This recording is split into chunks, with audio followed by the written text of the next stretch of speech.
जी कैफ 7 आज के लेक्चर का आगाज करते हैं, लेक्चर नंबर 9। और आज हम चैप्टर 1 को कंप्लीट करने जा रहे हैं। चैप्टर 1 के कंसेप्ट हमने सारे पढ़ लिए हुए थे। हाँ, कुछ पास्ट पेपर्स के क्वेश्चन और एमसीक्यूज आएंगे। हमारे पेपर में एमसीक्यूज आएंगे ना 15 मार्क्स, तो हर चैप्टर के बाद हमने एमसीक्यूज की प्रैक्टिस भी करनी है। लेकिन उससे पहले जो आपको असाइनमेंट दी गई थी, सिर्फ 3 क्वेश्चन थे, आपने 10 मिनट में फुड़का दिए होंगे। अपने सामने रख लीजिए क्वेश्चन अपने सामने रखें मेरे भाई। क्वेश्चन किधर है? असाइनमेंट किधर है? असाइनमेंट किधर है? एक बाकी क्वेश्चन असाइनमेंट किधर है? नहीं, क्यों नहीं की असाइनमेंट किधर है? असाइनमेंट किधर है आपकी? शाबाश शाबाश। असाइनमेंट आपकी असाइनमेंट नहीं है। असाइनमेंट किधर? नहीं की असाइनमेंट तो ढूंढने से भी नहीं मिलेगी। किधर की है फिर? किधर खो गई असाइनमेंट आपकी? नहीं, वो पेज खा रहा था। ज़बानी नहीं असाइनमेंट होती मेरे भाई। कोई आपकी असाइनमेंट किधर है? असाइनमेंट। चलिए डिस्कशन स्टार्ट करते हैं क्वेश्चंस की। अच्छा देखिए, उससे पहले प्रीवियस लेक्चर्स में, बल्कि इस चैप्टर में कोई भी क्वेश्चन पूछना चाहते हो तो पूछ लीजिए वन बाय वन।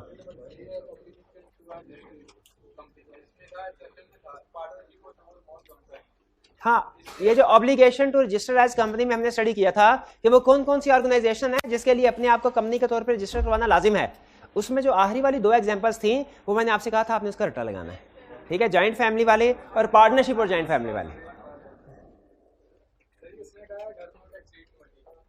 हाँ जी, आंखें बंद कर ले तो नहीं, आंखें बंद करके रटा लगता है। एक दफा पहले पढ़ लें, फिर उसका आंखें बंद करके दोहराते जाएं, ऐसे तो रटा लगता है। ठीक है, वो जैसे भी लिखा हुआ है ना, 20 लिखा हुआ, हमें 20 याद कर ले रटा। इसको आपने गौर फिक्र नहीं करना। ठीक है, पहले वाले 2 बताइए। पहले वाले 2 क्लियर हो गए एक्सेप्शन आपको? ठीक जी। सर जो सोसाइटी में था उसमें हमने बॉडी कॉर्पोरेट की 2 एक्सेप्शंस पढ़ी थी, कोऑपरेटिव सोसाइटी और statutory body under federal government की। तो सर कि ये एक्सेप्शंस इसी की बात हो रही है सोसाइटी में? हाँ जी बिल्कुल, कि अगर कोई कोऑपरेटिव सोसाइटी किसी दूसरे लॉ में जो उसका अपना कोऑपरेटिव सोसाइटी को डील कर रहा हो उसके मुताबिक रजिस्टर्ड है, तो उसको फिर हम कंपनी लॉ में नहीं छेड़ते। हमारा जनरल रूल है, उसको फिर हम कहते हैं जो तुम्हारे कोऑपरेटिव सोसाइटी है, जिस लॉ में तुम रजिस्टर्ड हो, उसमें जो कुछ लिखा हुआ है उसके मुताबिक तुम्हारे साथ डीलिंग होगी। हाँ जी बिल्कुल। और कोई क्वेश्चन? एक मिनट जी। एसोसिएशन ऑफ पर्संस पे पार्टनरशिप एक्ट नहीं लगता, ये मेरा ख्याल इनके लिए सोसाइटीज एक्ट होता है, इनके ऊपर अलग से वो अप्लाई होता है। पार्टनरशिप जब तक आप एज पार्टनरशिप बिजनेस को रजिस्टर नहीं करवाएंगे, ठीक है, यहाँ पार्टनरशिप एग्रीमेंट नहीं करेंगे, आपकी पार्टनरशिप क्रिएट नहीं होती। पार्टनरशिप एक्ट नहीं लगता उसके ऊपर। और कोई क्वेश्चन?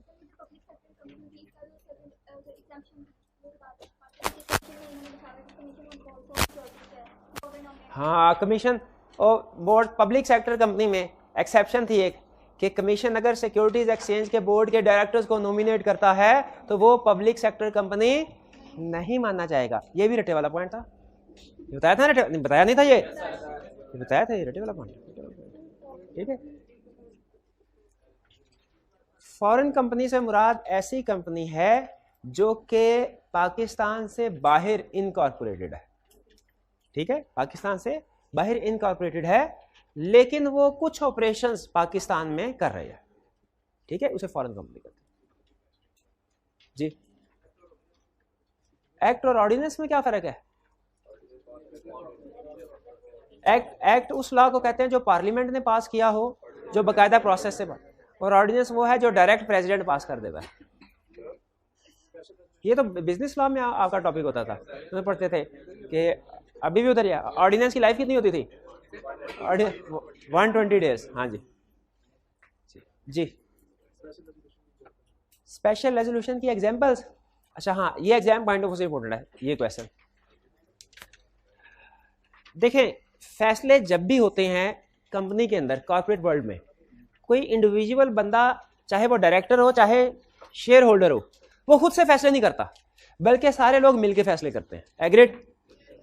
डायरेक्टर्स की मीटिंग में भी फैसले होते हैं और जनरल मीटिंग में भी फैसले होते हैं। डायरेक्टर्स की मीटिंग में जो फैसले होते हैं, डिसीजन पास होते हैं, वो होते हैं मेजोरिटी की बेस पे। नॉर्मल ज़बान में हम जिसे लफ्ज़ कहते हैं ना डिसीजन, लॉ में उसके लिए वर्ड यूज होता है रेजोल्यूशन। तो बोर्ड मीटिंग में जितनी भी रेजोल्यूशंस पास होती हैं, जितने भी डिसीजंस होते हैं, वो सारे के सारे मेजोरिटी की बेस पे होते हैं। सारे के सारे मेजोरिटी का मतलब क्या है कि अगर मोर देन 50%, ठीक है, मोर देन 50% की बेस पे होंगे, यानी अगर 10 डायरेक्टर्स हैं तो 6 डायरेक्टर्स की अप्रूवल होगी तो फिर कोई फैसला होगा वरना नहीं होगा। डायरेक्टर्स की मीटिंग में जितने भी रेजोल्यूशंस हैं मेजोरिटी की बेस पे पास होंगी, लेकिन शेयर होल्डर्स की मीटिंग, मेंबर्स की मीटिंग, जिसे हम लॉ में क्या कहते हैं, जनरल मीटिंग, जनरल मीटिंग में जो फैसले होते हैं वो दो तरह के होते हैं, एक वो जो बहुत अहम होते हैं और एक वो जो निस्बतन कम अहम है। जो निस्बतन कम अहम है वो मेजोरिटी की बेस पे ही हो जाते हैं, जैसे डायरेक्टर्स की मीटिंग में, लेकिन जो निस्बतन ज्यादा अहम मामलात हैं वो 3/4 की अप्रूवल से मैटर्स पास होते हैं। 3/4 मेजोरिटी से कोई रेजोल्यूशन जब पास हो उसे कहते हैं स्पेशल रेजोल्यूशन। यानी अगर किसी कंपनी के फर्ज कीजिए 500 मेंबर्स हैं तो स्पेशल रेजोल्यूशन पास करने के लिए कितने वोट चाहिए, कितनों के वोट चाहिए, कैलकुलेट करके बताएं। 375। और ऑर्डिनरी रेजोल्यूशन पास करने के लिए कितने वोट चाहिए, 250। इसका मतलब है स्पेशल रेजोल्यूशन पास करने के लिए ज्यादा वोट चाहिए। तो लॉ ने कहा है कि जो ज्यादा अहम मामलात होंगे ना वो कैसे डिसाइड होंगे, शेयर होल्डर्स की मीटिंग में स्पेशल रेजोल्यूशन के जरिए से। जो रूटीन के मामलात हैं वो ऑर्डिनरी रेजोल्यूशन के जरिए से। अब अगला क्वेश्चन, कौन से मैटर्स ऑर्डिनरी रेजोल्यूशन से डिसाइड होते हैं, कौन से मैटर्स स्पेशल रेजोल्यूशन से डिसाइड होते हैं। लॉ ने इसकी लिस्ट हमें बना के दी हुई है, लॉ ने हमें इसकी लिस्ट बना के दी हुई है। जैसे मुझे बताइए, फाइनेंशियल स्टेटमेंट्स कंपनी की हर साल बनती हैं, तो फाइनेंशियल स्टेटमेंट की कंसीडरेशन, डिविडेंड का डिसीजन हर साल होता है, डिविडेंड के बारे में जो डिसीजन मेकिंग होती है ऑर्डिनरी रेजोल्यूशन से, ठीक है। डायरेक्टर्स रिपोर्ट हर साल बना के शेयर होल्डर को भिजवाई जाती है, डायरेक्टर्स रिपोर्ट की कंसीडरेशन ऑर्डिनरी रेजोल्यूशन से। लेकिन मेमोरेंडम और आर्टिकल्स की अल्टरेशन क्या ये हर साल होती है, ये कभी कभार होती है बवक्त जरूरत। तो अगर मेमोरेंडम ऑफ एसोसिएशन और आर्टिकल्स ऑफ एसोसिएशन में किसी किस्म की अल्टरेशन करवानी हो, चेंज करवानी हो, तो उसके लिए कौन सी रेजोल्यूशन पास होगी, स्पेशल रेजोल्यूशन। तो ऑर्डिनरी रेजोल्यूशन और स्पेशल रेजोल्यूशन में फर्क समझ आ गया आपको, ठीक है। किसके लिए ज्यादा वोट चाहिए, स्पेशल रेजोल्यूशन के लिए। तो मुझे बताइए, अगर डायरेक्टर्स की मीटिंग में, जिसे बोर्ड मीटिंग भी कहते हैं, अगर कोई हाईली इंपॉर्टेंट मैटर हो तो वो ऑर्डिनरी रेजोल्यूशन से पास होगा या स्पेशल रेजोल्यूशन से? गलत, गलत। ये ऑर्डिनरी रेजोल्यूशन और स्पेशल रेजोल्यूशन के में जो टर्म्स है ना, ये जो डिफरेंस है, ये सिर्फ शेयर होल्डर्स की मीटिंग के, जनरल मीटिंग के लिए यूज होता है।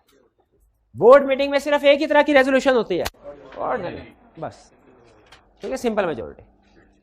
ये चीज ध्यान में रखिएगा। क्लियर हो गया फर्क जी मेरे भाई, ऑर्डिनरी रेजोल्यूशन और स्पेशल। और कोई क्वेश्चन जी? बोर्ड मीटिंग का डिसीजन कुछ और हो, जनरल मीटिंग का डिसीजन कुछ और हो। अब जनरल रूल बता रहा हूं, जनरल रूल किसकी चलेगी, जनरल मीटिंग की, शेयर होल्डर्स की, शेयर होल्डर मालिक जी। कंपनी तो डायरेक्टर चला रहा है, लेकिन डायरेक्टर्स को कौन चला रहा है, डायरेक्टर को कौन अपॉइंट करता है वाला, शेयर होल्डर्स। अगर डायरेक्टर्स के फैसलों से शेयर होल्डर खुश नहीं है, शेयर होल्डर डायरेक्टर्स को रिमूव कर सकते हैं, शेयर होल्डर्स डायरेक्टर्स को रिमूव कर सकते हैं, ठीक है। लेकिन अच्छा, इसमें एक फर्क ध्यान में रखिएगा, इसका यह मतलब नहीं है कि डायरेक्टर ने जो काम करने थे शेयर होल्डर्स उनको रिमूव करके खुद काम करना शुरू हो जाएंगे, नहीं, बल्कि शेयर होल्डर्स क्या करेंगे, अगर कोई डायरेक्टर उन्हें पसंद नहीं है, उनकी मर्जी के मुताबिक काम नहीं करता, उसको रिमूव करके उसकी जगह पे अपना कोई बंदा अपॉइंट करेंगे और वो बंदा उनके बिहाफ पे काम करेगा, ठीक है। क्लियर हुए बात? शेयर, जैसे हमने कंसेप्ट पढ़ा था ना कि शेयर होल्डर कंपनी को ओन करते हैं, कंपनी आगे एसेट्स को ओन करती है, शेयर होल्डर्स डायरेक्ट एसेट्स को ओन नहीं करते।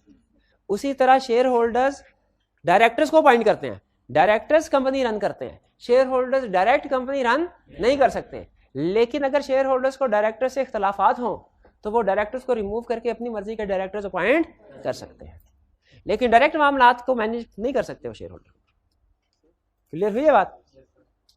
हाँ, एक केस है जिसमें 1% शेयर होल्डर भी हो, डायरेक्टर भी हो, तो वो फिर अपनी मर्जी के मुताबिक काम कर सकते जी। क्या डायरेक्टर्स जो चेंज होंगे स्पेशल रेजोल्यूशन से होंगे? मेरा ख्याल है कि ये कोई स्पेशल रेजोल्यूशन ही होनी चाहिए, लेकिन अभी मैं इसके ऊपर कोई कमेंट नहीं दे रहा।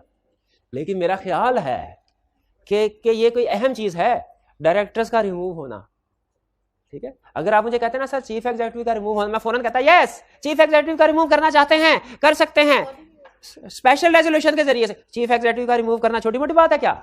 चीफ एग्जीक्यूटिव को इजी ले लिया आपने? चीफ एग्जीक्यूटिव को छोटा बड़ा बंदा होता है क्या? नहीं, वो तो पूरी कंपनी को रन कर रहा है। चीफ एग्जीक्यूटिव को रिमूव करना कर सकते हैं, यस। कैसे? स्पेशल रेजोल्यूशन से। डायरेक्टर्स को रिमूव करना चाहे कर सकते हैं, यस। कैसे? मुझे लग रहा है कि कोई स्पेशल किस्म की रेजोल्यूशन होगी। स्पेशल रेजोल्यूशन नहीं कह रहा, क्या कह रहा हूँ? स्पेशल किस्म की रेजोल्यूशन होगी डायरेक्टर को रिमूव करने के लिए।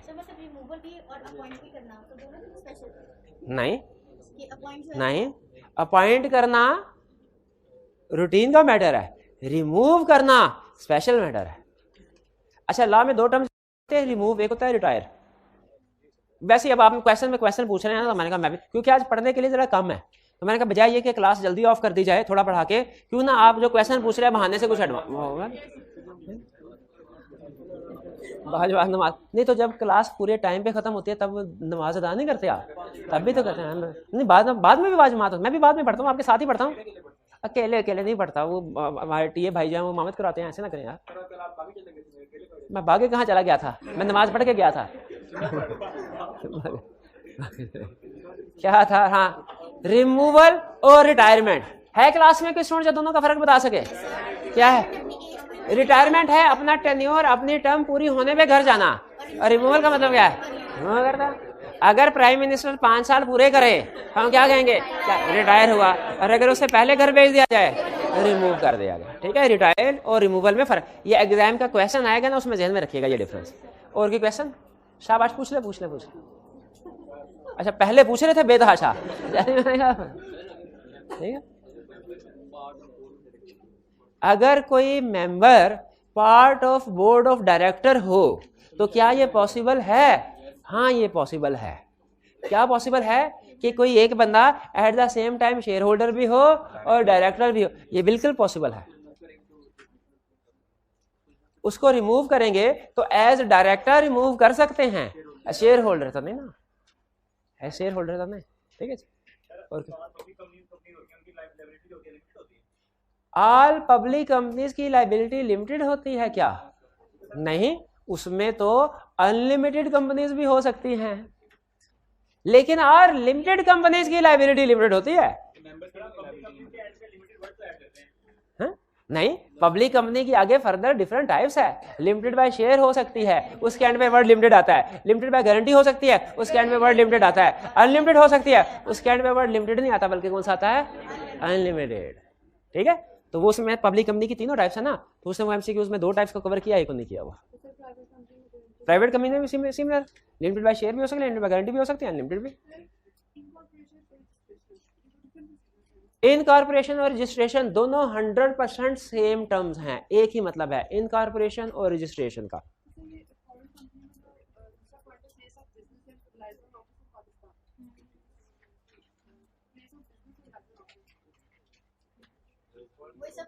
फॉरेन कंपनी नहीं, फॉरेन कंपनी सुनो, एक है पाकिस्तानी कंपनी, वो कौन सी कंपनी है? जो मेड इन पाकिस्तान हो, मेड इन पाकिस्तान हो। फॉरेन कंपनी कौन सी होगी? जो मेड इन फॉरेन हो, मेड इन फॉरेन हो। अच्छा, मेड इन फॉरेन को तो हम बॉडी कॉर्पोरेट कहते हैं, हैं? मेड इन फॉरेन को हम क्या कहते हैं? Body corporate. तो जब उसके लिए लफ्ज बॉडी कॉर्पोरेट था, जो कंपनी पाकिस्तान से बाहर इनकॉर्पोरेट हुई हैं उनके लिए लफ्ज बॉडी कॉर्पोरेट था, तो फिर फॉरेन कंपनी का कंसेप्ट इंट्रोड्यूस कराने की क्या जरूरत थी? इसलिए कि सारी फॉरेन कंपनीज पाकिस्तान में ऑपरेट नहीं करती। ऑपरेट करने से मुराद पाकिस्तान में कोई ना कोई ऑफिस होना उनका, ठीक है, एक्टिविटीज होना। जैसे उबर पाकिस्तानी कंपनी नहीं है ना, ठीक है, लेकिन पाकिस्तान में बिजनेस। अच्छा, अगर आप देखें तो बेसिकली ये सॉफ्टवेयर के जरिए से बिजनेस करते हैं। एक है उबर, बेसिकली एक सॉफ्टवेयर जिसके जरिए से सारे कनेक्टेड है, लेकिन फिर भी इनका कुछ ना कुछ एक ब्रांच या लाइजॉन ऑफिस है। तो उदाहरण कोई ड्राइवर कोई जुर्म में मुलवस हो तो वहाँ पे उनका सारा रिकॉर्ड रखा जाता है, उनकी हायरिंग रिक्रूटमेंट वगैरह का प्रोसेस होता है। लेकिन कंपनी की मैनेजमेंट वगैरह दूसरे लोग, higher management, CFO CEO Pakistan में डायरेक्टर नहीं बैठते। तो ये कंपनी और वो कंपनी जो है पाकिस्तान से बाहर रजिस्टर, पाकिस्तान से बाहर रहती है और पाकिस्तान से उसका लेना देने को नहीं। जैसे आपने बताया टाटा कंपनी की कोई प्रोडक्ट, कोई ब्रांच पाकिस्तान में नहीं है, लेकिन वो एक कंपनी तो है इंडियन लॉ के मुताबिक, तो उसके लिए फिर हम वर्ड यूज कर देते हैं बॉडी कॉर्पोरेट।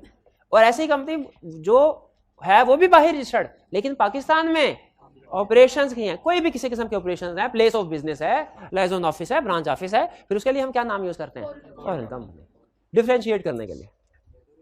ठीक है, एक गोरा वो है जो बाहर पैदा हुआ बाहर ही मर गया, एक गोरा जो बाहर पैदा हुआ और पाकिस्तान में आया, वो दोनों पाकिस्तान में आके मर गया। दोनों गोरों में उन्होंने फर्क रखा हुआ है। ठीक है, बाहर वाले को जो बाहर जाता है बॉडी कॉर्पोरेट, इधर वाले को कह दिया फॉरेन कंपनी।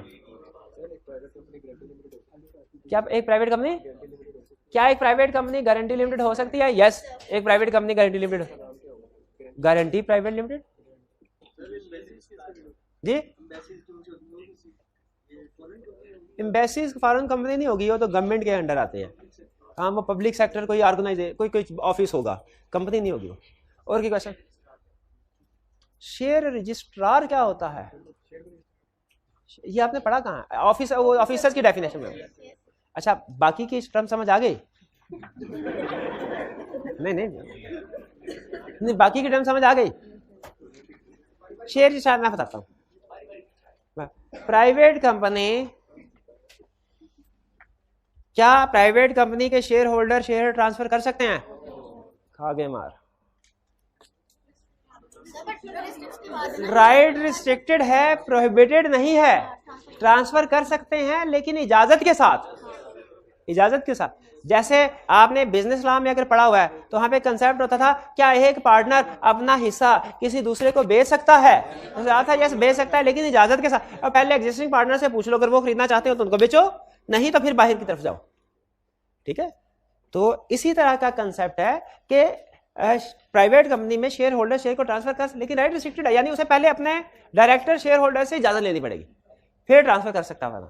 पब्लिक कंपनी में ये राइट रिस्ट्रिक्टेड नहीं है, आप जब चाहें किसी को भी शेयर ट्रांसफर। लेकिन पब्लिक कंपनी की भी दो टाइप्स हैं, लिस्टेड और अनलिस्टेड। अनलिस्टेड में ज्यादा ट्रांसफर ऑफ शेयर्स नहीं होता, लेकिन लिस्टेड कंपनी के शेयर्स चूंकि स्टॉक एक्सचेंज में लिस्टेड होती है और वहां पे हजारों लाखों इन्वेस्टर डेली बेसिस पे मौजूद होते हैं, तो लिस्टेड कंपनी के shares minutes, with in minutes thousands और बाज़ औक़ात मिलियंस ऑफ शेयर बिकते हैं, उसमें ट्रांसफर बहुत इजीली हो जाता है। अच्छा, अब एक लिस्टेड कंपनी के डेली बेसिस के ऊपर स्टॉक एक्सचेंज में शेयर बिक रहे हैं और सैकड़ों ट्रांजैक्शन बाज़ औक़ात हो रही होती है। अगर ये सारे काम कंपनी खुद हैंडल कर रही हो, पुराने जमाने में कंपनी खुद करती थी, तो कंपनी तो सारा दिन यही हैंडल करती रहेगी। रोज के 100 आएंगे कस्टमर और कहेंगे शेयर हमारे नाम पे ट्रांसफर कर दो। तो इसीलिए शेयर को ट्रांसफर करवाने के लिए कंपनीज ने इस फंक्शन को आउटसोर्स किया होता है। आउटसोर्स समझते हैं कि किसी और बंदे को कहा भाई तुम हमारे बिहाफ पे ये बुक मेंटेन करो। जो रजिस्टर ऑफ मेंबर्स है ना, जिसमें कंपनी के सारे मेंबर्स के नाम और उनके शेयर होल्डर्स लिखे होते हैं, वो रजिस्टर ऑफ मेंबर दे देते हैं उस बंदे को और उसे क्या कहते हैं कि शेयर ट्रांसफर करने का काम अब तुमने करना है। जब कोई पुराना बंदा नए बंदे को शेयर ट्रांसफर करता है, वो क्या करते हैं, रजिस्टर ऑफ मेंबर में से पुराने शेयर होल्डर्स का नाम काट दिया और नए शेयर होल्डर का नाम लिख दिया और उसके शेयर्स लिख दिए कितने खरीदे हैं उसने। तो इस पर्सन को जो ये काम करता है इसे क्या कहते हैं, शेयर रजिस्ट्रार। ये याद रखिए लिस्टेड कंपनीज का होता है। ब्रोकर ये चीज नहीं है, ब्रोकर है जो स्टॉक एक्सचेंज में बैठा होता है, ब्रोकर और चीज है, उसका कंपनी के साथ डायरेक्ट लिंक नहीं होता। शेयर रजिस्ट्रार का कंपनी के साथ डायरेक्ट लिंक होता है, ये कंपनी ने अपॉइंट करना। अच्छा, अगर समझ आया तो मुझे बताइए शेयर रजिस्ट्रार किस तरह की कंपनीज के लिए रिक्वायर्ड है, private, public, listed, unlisted? Listed companies के लिए। ठीक है, वो हमेशा लिस्टेड पब्लिक ही होती है, प्राइवेट कभी लिस्टेड कंपनी नहीं होती। क्लियर हो गया शेयर रजिस्ट्रार? और कोई क्वेश्चन? स्टॉक एक्सचेंज सिर्फ आपको एक जगह प्रोवाइड करती है जहां पे बायर और सेलर्स मिलके है, मार्केट है सिर्फ।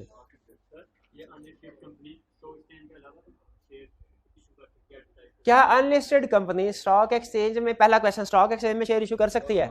नहीं। क्या स्टॉक एक्सचेंज के अलावा शेयर इशू कर सकती है? यस। स्टॉक एक्सचेंज में तो जनरल पब्लिक बैठी है ना, और आपको पता है कि सिर्फ लिस्टेड कंपनी जनरल पब्लिक को शेयर इशू कर सकती है। पब्लिक कंपनी भी कर सकती है, लेकिन पब्लिक कंपनी को लिस्टेड कंपनी में कन्वर्ट कराना पड़ता है।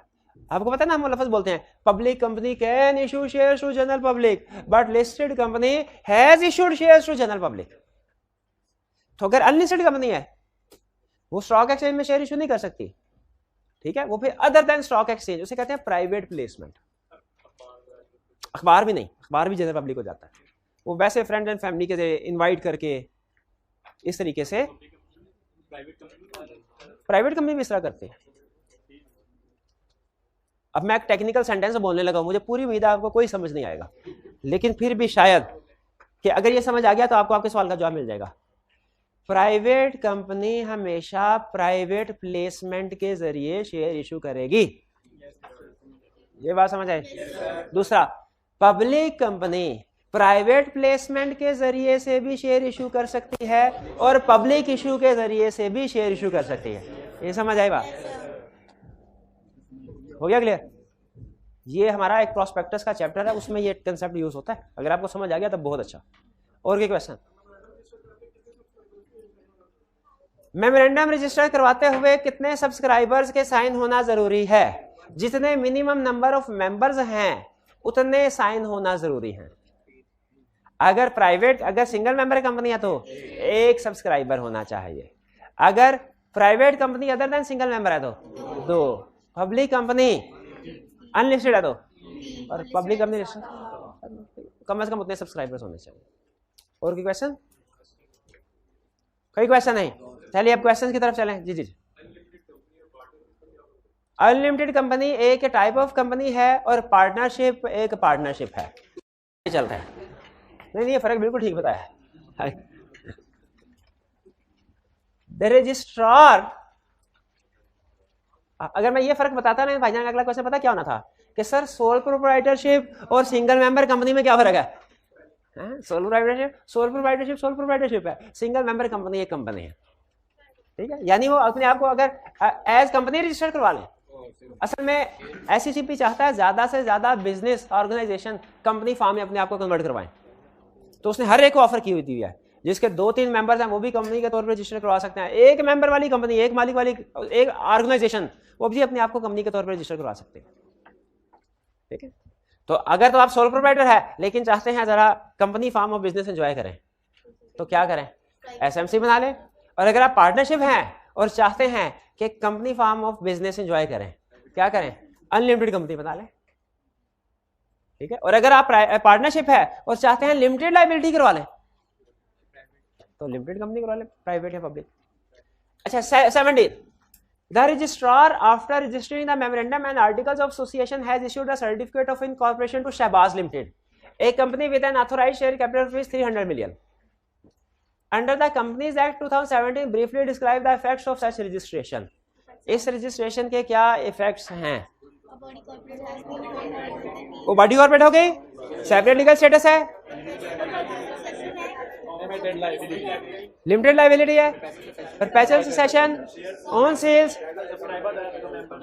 हाँ ये क्या था? Subscriber become member, own registration, और एक और भी था, subscribers become holder of initial shares, और एक डायरेक्टर वाली बात भी थी कोई, directors proposed in articles become persons named in articles become deemed director. Clear है? पास पेपर का, ये भी पास पेपर का क्वेश्चन है और CFAB लेवल का क्वेश्चन है। On 29th April 2012, a memorandum of association of AB Limited was filed for registration in the office of registrar. However, on 25 May 2012, a letter from registrar office was received by the subscriber. और ये कैसे letter इसको receive हो सकता है? Registrar को इसका address कैसे पता चला होगा? अच्छा, डॉक्यूमेंट मेमोरेंडम और आर्टिकल डिक्लेरेशन ऑफ कंप्लायंस के साथ एड्रेस फॉर कॉरेस्पॉन्डेंस, हाँ उसी एड्रेस पे उसने लेटर भेजा, इसीलिए एड्रेस लिखा जाता है। Letter from the registrar office was issued by the subscribers to the memorandum. ये सब्सक्राइबर क्यों लिखा हुआ है? प्रमोटर्स क्यों नहीं लिखा? क्योंकि साइन कर चुके हैं। मेंबर्स क्यों नहीं लिखा? क्योंकि अभी कंपनी बनी ही नहीं। Subscriber to the in which the registration was refused on ground that objects stated in memorandum were inappropriate. उन्होंने कहा हम रजिस्ट्रेशन नहीं कर रहे, क्यों?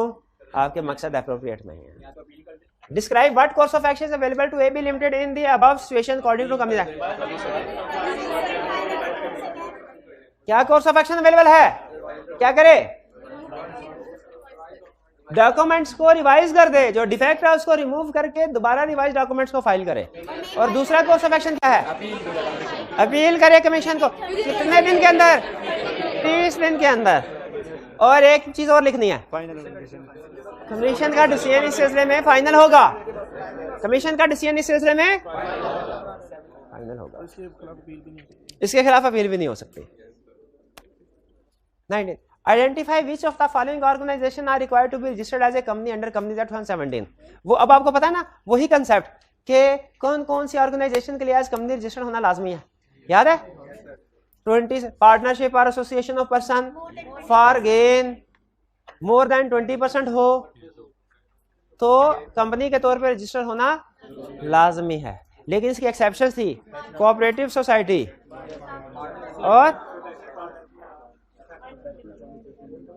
और association registered under other laws, joint family और पार्टनरशिप और जॉइंट फैमिली। अब देखिए इस कंसेप्ट को सामने रखते हुए डिसीजन करना है। In an MBA class 28 class fellows decided to form a partnership firm to work collectively as marketing and advertisement adviser. क्या MBAs प्रोफेशनल फर्म है?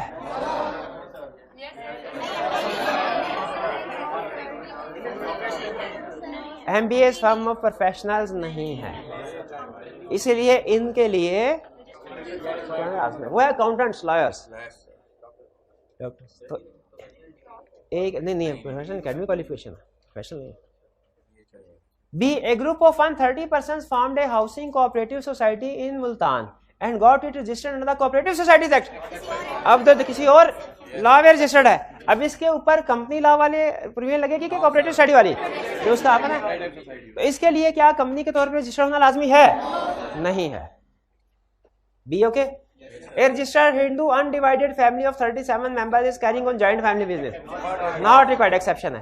After qualifying CA 28 chartered accountant decided to form partnership firm to work collectively as chartered accountants.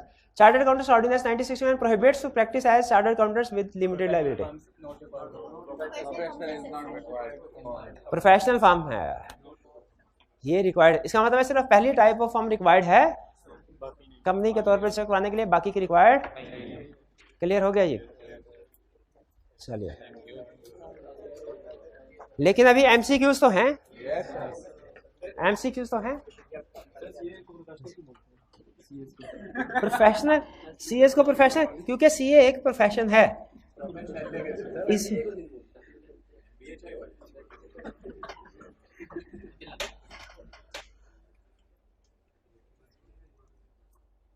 चलिए अब MCQs की practice करते हैं।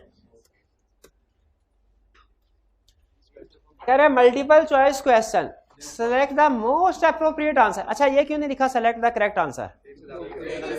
Sometimes लगता है हमें एक से ज्यादा, जैसे बाजुकात कंप्लीट कंसेप्ट है, पार्ट ए में कंप्लीट है, पार्ट बी में भी कंसेप्ट ठीक लिखा है लेकिन आधा लिखा है। तो है पार्ट ए भी ठीक, पार्ट बी भी ठीक, लेकिन पार्ट ए पूरा सच है, पार्ट बी आधा सच है। तो हमें मोस्ट अप्रोप्रिएट ऑप्शन कौन सी सिलेक्ट करनी है? सारा सच। वरना आप कहेंगे सर आधा सच भी झूठ तो नहीं है ना, है तो वो गलत तो नहीं है ना। तो इसीलिए समटाइम मोस्ट अप्रोप्रिएट का वर्ड लिखा होता है करेक्ट इनकरेक्ट की बजाय। इसका मतलब ये हुआ अगर आपको कहीं पे लग रहा हो ना दो ऑप्शंस दोनों ठीक है, तो दोनों में से जो ज्यादा बेहतर आपको लगे उसको सेलेक्ट करना। फ्रॉम द ऑप्शंस कम बेहतर का आप नंबर नहीं मिलेगा। Option available for each of the following multiple choice question. Each MCQ carries 1 mark. These questions are adopted from ICAP study test. ये बता दिया मैं, कहीं आप ये ना कहें कि सर ICAP की बुक से छप्पा मारा आप। मैंने खुद मान लिया कि MCQs है ना, MCQ हमने ICAP की बुक। लेकिन याद रखें जो हमारे कंसेप्ट्स होते हैं, जो क्वेश्चंस के सोल्यूशन होते हैं, वो हमारे कभी भी छापा नहीं होते, कभी भी छापा नहीं होते। ठीक है, तो ये चूंकि जरूरी है, अगर ये क्वेश्चन आपको प्रैक्टिस ना करवाए जाए तो आपकी तसल्ली ना हो कि सर ICAP की बुक पूरी नहीं करवाई आपने। ठीक है, तो वॉल्यूम 1 में हमने जो MCQs इंक्लूड किया वो ICAP वाले हैं, लेकिन वॉल्यूम 2 में जो MCQs इंक्लूड किए हैं वो ICAP वाले नहीं है। नहीं, वो अपने फिर भी नहीं है, फिर भी इधर उधर से इकट्ठे किए हुए दूसरे एग्जामिनेशन बॉडी के। सिर्फ कंसेप्ट मेरा अपना होता है, और क्वेश्चंस का सॉल्यूशन वो मैं खुद करता हूं। Which type of business structure is created by a process of incorporation? Company. बिल्कुल ठीक है, करेक्ट ऑप्शन हमारी क्या हुई? सी। कहाँ लिखा दिखाएं जरा, प्रेजेंटेशन मैंने चेक करनी थी आपकी, सामने रखे, मैं जरा देखूं प्रेजेंटेशन सही किया कि नहीं। किधर लिखा हुआ आपने? किधर नहीं लिखा हुआ आपने? आंसर ये लिख के आने थे ऑप्शन, ये लिखना था, ये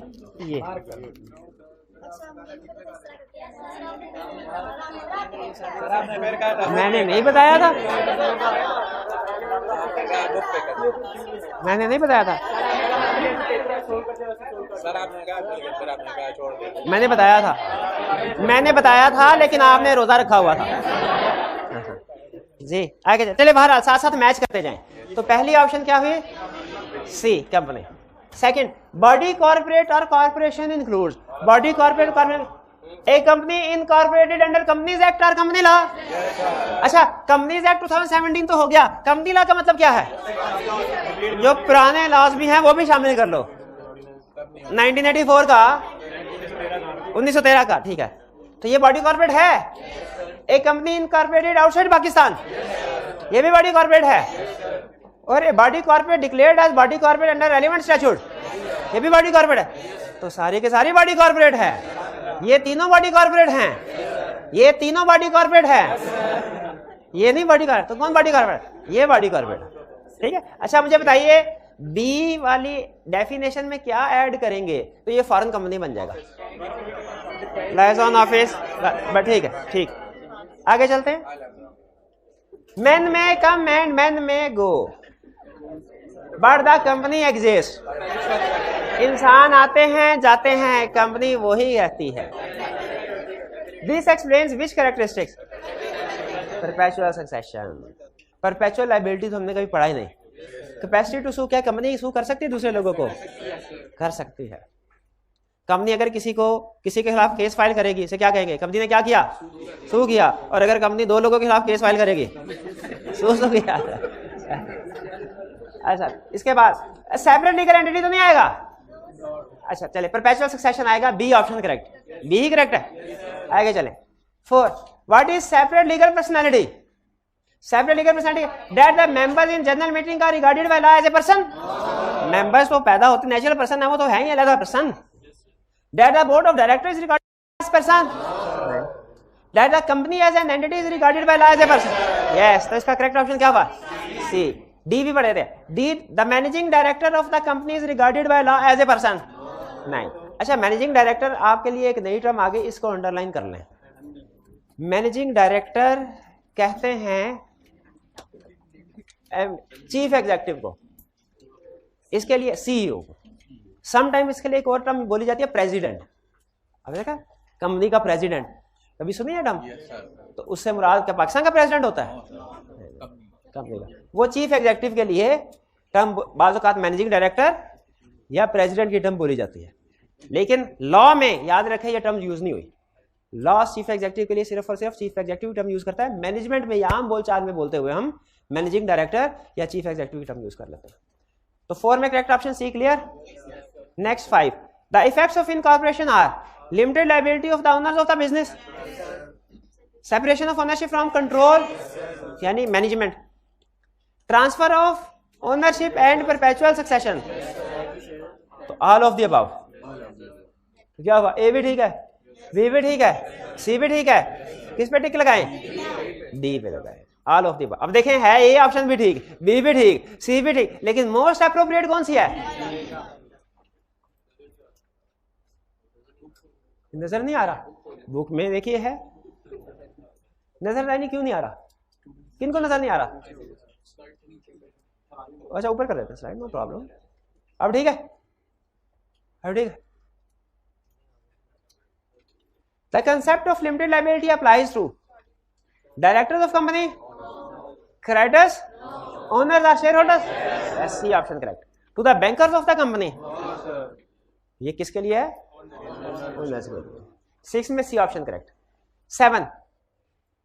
If a limited company is unable to pay its debts, it may be forced into liquidations. Liquidation किसको कहते हैं? Winding up. Winding up. Bankruptcy. वो wind up हो सकती है। The assets of the company will then be used to pay some of its unpaid liabilities. ठीक है, assets बेच के कुछ ना कुछ लाइबिलिटीज पे की जाएगी, एंड उसके बाद क्या किया जाएगा? Directors will be required to pay personally remaining unpaid debts of the company. नहीं, डायरेक्टर्स की कोई लाइबिलिटी नहीं होती, प्रोवाइडेड वो अपने पावर्स के अंदर एक्ट करें। B the share holders will be required to pay personally remaining unpaid debts of the company. Limited liability, हाँ, अप टू द अनपेड। शाबाश, इन्होंने कहा सर शेयर होल्डर रिस्पॉन्सिबल होते तो है, लेकिन up to unpaid amount. Question में अगर मुझे बताइए, क्या पार्टली पेड शेयर इशू करना आजकल इसकी इजाजत है? तो क्वेश्चन में अगर मेंशन नहीं है कि शेयर पार्टली पेड है, फुली पेड, हम क्या अज्यूम करेंगे?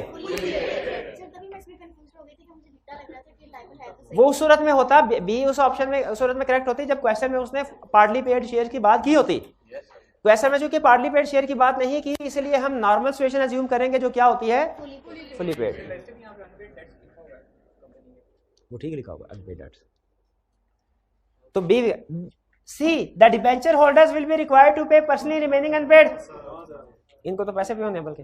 D the share holders will not be required to pay personally remaining unpaid debts of the company. क्यों शेयर होल्डर्स क्यों रिक्वायर्ड नहीं है? क्योंकि वो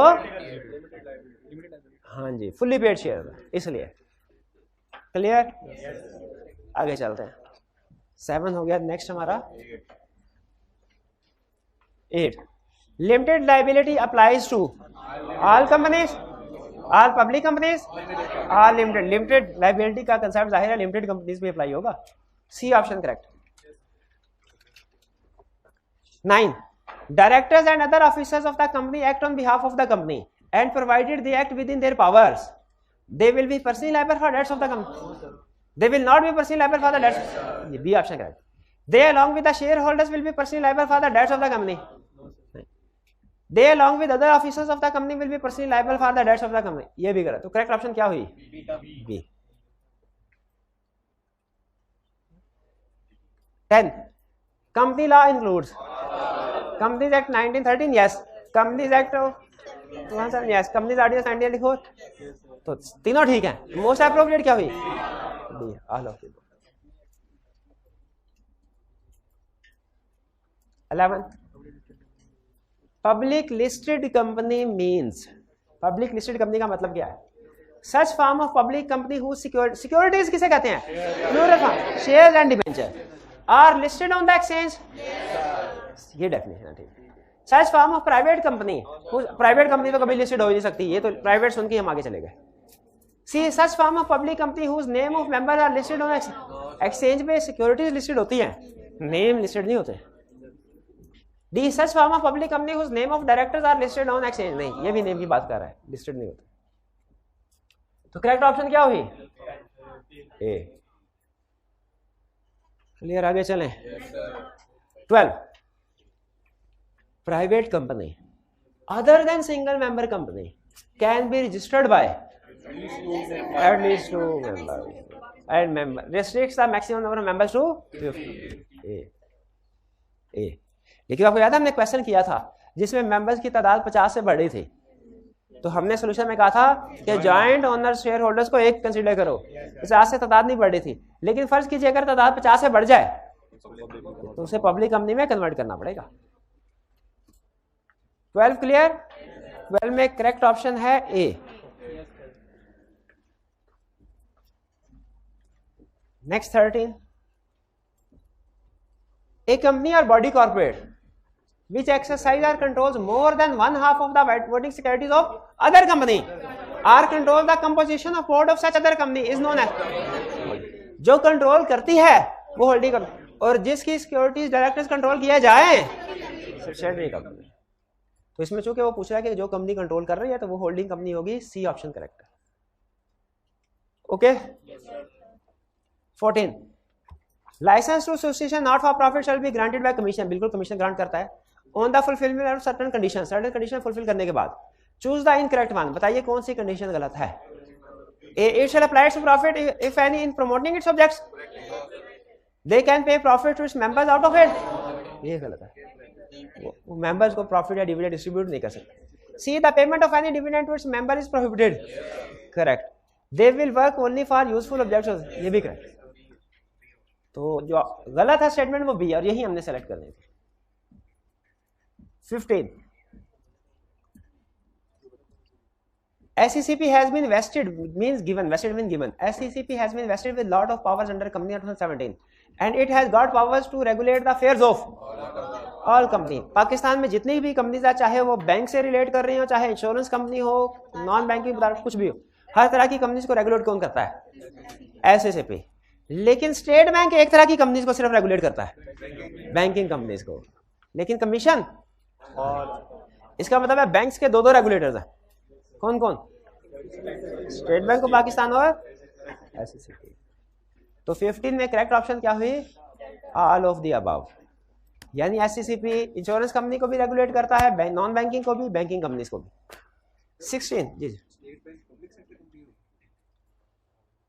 पब्लिक कंपनीज होगी, लिस्टेड कंपनीज। जो बैंक्स होते हैं ये लिस्टेड कंपनीज होती हैं। 16 registration of companies activity, registration of its constitution, that is article. अच्छा, आर्टिकल्स और मेमोरेंडम दोनों में से ज्यादा अहम कौन है? मेमोरेंडम। तो कंपनी की रजिस्ट्रेशन का मतलब होता है मेमोरेंडम की रजिस्ट्रेशन। जिस दिन मेमोरेंडम की रजिस्ट्रेशन हुई उसी दिन सर्टिफिकेट ऑफ इनकॉर्पोरेशन इशू कर दिया जाता है। तो करेक्ट ऑप्शन इसमें हुई बी। हाँ, अगर उसने इकट्ठा लिखा होता है मेमोरेंडम और आर्टिकल्स को, फिर उस सूरत में आप उसी को टिक करते हैं। आर्टिकल्स, क्योंकि कुछ कंपनीज ऐसी हैं जिनका आर्टिकल रजिस्टर करवाना जरूरी नहीं है। कौन सी कंपनीज है? किस कंपनी के लिए? Company limited by shares. इसीलिए उसने आर्टिकल्स को रजिस्टर कराना लाजमी नहीं किया हुआ। मेमोरेंडम हर एक का रजिस्टर होगा, इसलिए यहाँ पे मेमोरेंडम है ऑप्शन, आर्टिकल्स नहीं है। क्योंकि अगर कंपनी ने आर्टिकल रजिस्टर नहीं करवाया तो सारी जिंदगी फिर रजिस्टर नहीं हो सकेगी अगर आर्टिकल्स का रूल रखते तो। लॉ ने रूल्स किसका रखा है? मेमोरेंडम का। 17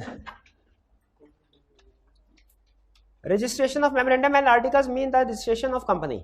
The registrar after registering the company shall issue a certificate of incorporation which shall state date of birth of CEO, CIC number of directors, address of directors, okay, date and birth of CEO। ये गलत है। Date of incorporation, date of incorporation, C option correct है। 18 Which of the following is obliged to be registered under companies act 2017? A cooperative society with 35 members already registered in relevant law। ये cooperative society register होगी आज company? नहीं होगी। हाँ जी, हाँ जी, तो company में रजिस्टर्ड नहीं होगी। तो यहाँ पे इसका मतलब है इसको सिलेक्ट नहीं करना हमने। A joint family of 27 members carrying joint family business।